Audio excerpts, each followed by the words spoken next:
I was wanting. And then again, the complementary infinitive, here it is. El ten, to go.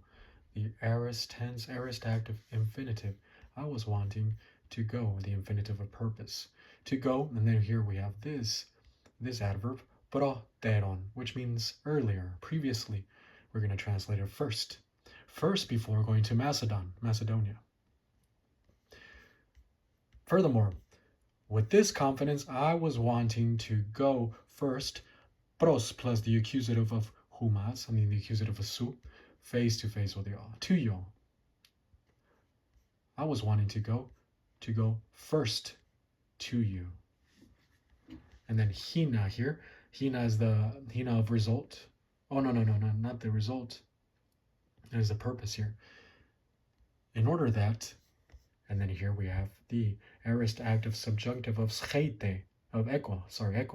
Scheite, aorist active subjunctive. And the aorist tense is the culminative aorist, meaning that it emphasizes the whole activity of him, Paul being there, giving him the second grace, second visit, and with the results that they become more edified. So the culminative aorist emphasizes the results.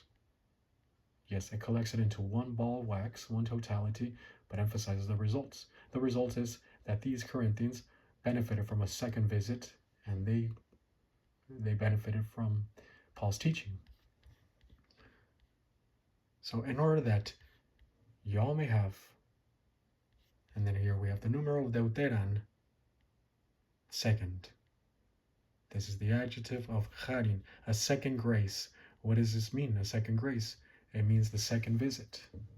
They're going to have the grace of being able to study under Paul for 2 visits, and each of those visits is going to be tantamount to several days or perhaps months, but that was not the plan after all. Okay, furthermore, with this confidence, I was wanting to visit, I was wanting to go to y'all first, so that y'all might have a second visit, a second grace. And we're about to see why Paul did not visit them.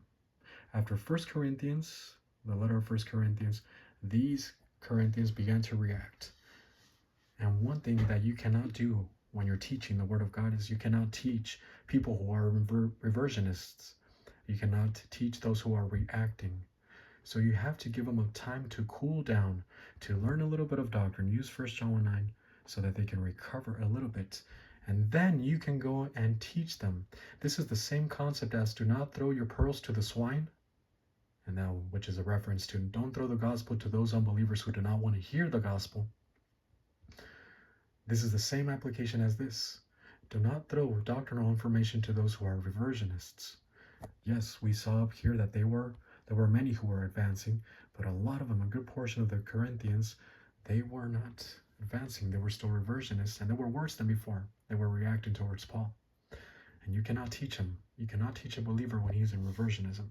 He's not going to want to hear it. He's going to justify himself. He's going to find anything to criticize. You know, the same thing as when you rebuke someone.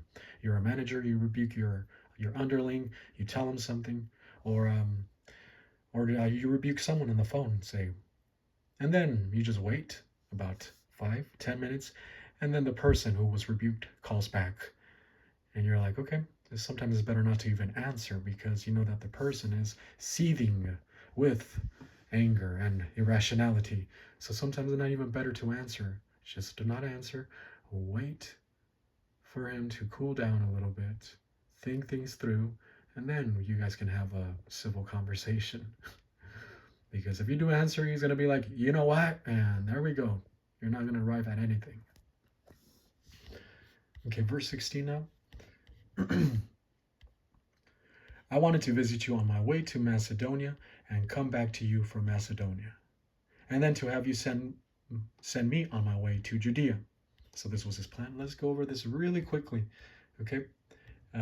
Where are we? Okay, connective. And then so, and dielten. So we bring this verb from up here, ebolomein, I wanted. was wanted. And so we have this complementary infinitive here, infinitive to go. And then this is different from eltein, because this one has a preposition, dia eltein, to go through, to go through. And then what is we have here, dia plus humon, through y'all. This is the genitive, so it's through y'all. Now this sounds redundant, to go through y'all, through Corinth. It's not redundant, this is perfect Greek. And I was wanting to go through y'all, and then ace of direction plus accusative. Into, toward, want to go through y'all to Macedonia. Kai, connective, and palin, again. And then eltein, to go, and then pros plus the accusative of humas, to y'all. And to go to y'all, apo plus the genitive of Macedonias, from Macedonia. So we have this right here. And I was wanting to go through y'all to Macedonia, and again, to go to y'all from Macedonia. Kai, now we have a connective Kai. And propemphtheinai, this is the aorist passive infinitive of propempo, and this means to be sent. This is the passive voice, and to be sent. Be sent, and then hupo plus the genitive of su, humon. And we know that hupo plus the genitive becomes agency. Hupo, humon, by y'all, to be sent by y'all. You wonder why this is a phi instead of a p? Well, because the next letter of the word is a rough breathing mark. And if you were to pronounce the p with the rough breathing mark, it would be hupo humons. So it's not euphonious at all. But if you put the phi, convert it into a phi, and then the breathing mark becomes much easier to pronounce. Hufahumon. But it's hupo. And to be sent by y'all, and then ace plus the accusative direction to Judaean. This is the province of Judea. The province of Judea, this is, again, the area where Jerusalem is at. So that was his plan first. And we know that he canceled it in 1 Corinthians. Well, we know about it in 1 Corinthians chapter 16, verse 5. I'm going to go to Macedonia first, for I am going through Macedonia. And that's what caused the Corinthians to react. Oh, he doesn't love us anymore. And then as a result, they become the object of their vengeance and their scorn and everything. Okay. So now we can go on verse 17. We're going pretty fast. I like this. Now he's going to ask us a bunch of questions now. He's going to say, verse 17 in the NIV, was I fickle when I intended to do this? Or do I make my plans in a worldly manner, so that in the same breath I say both yes, yes, and no, no?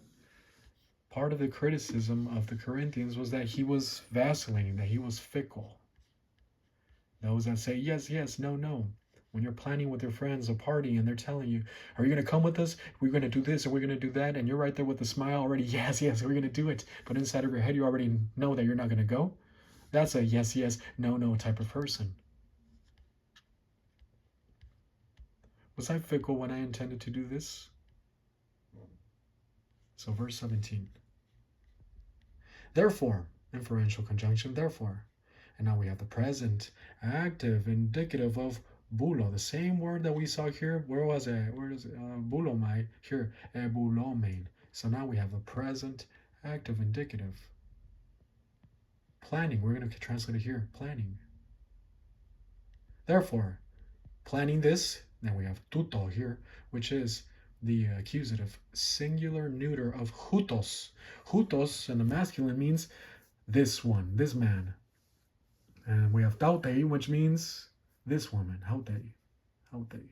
But now here in the neuter means this thing. What thing is it? Here, this is change of plans. Therefore, planning this thing, and now he's going to ask the question. We're going to translate it. Therefore, in planning this, and he's going to ask a question that begins with may. And as we know, a question that begins with may, not, requires the answer yes. Therefore, and let's go literally right here. Hold on.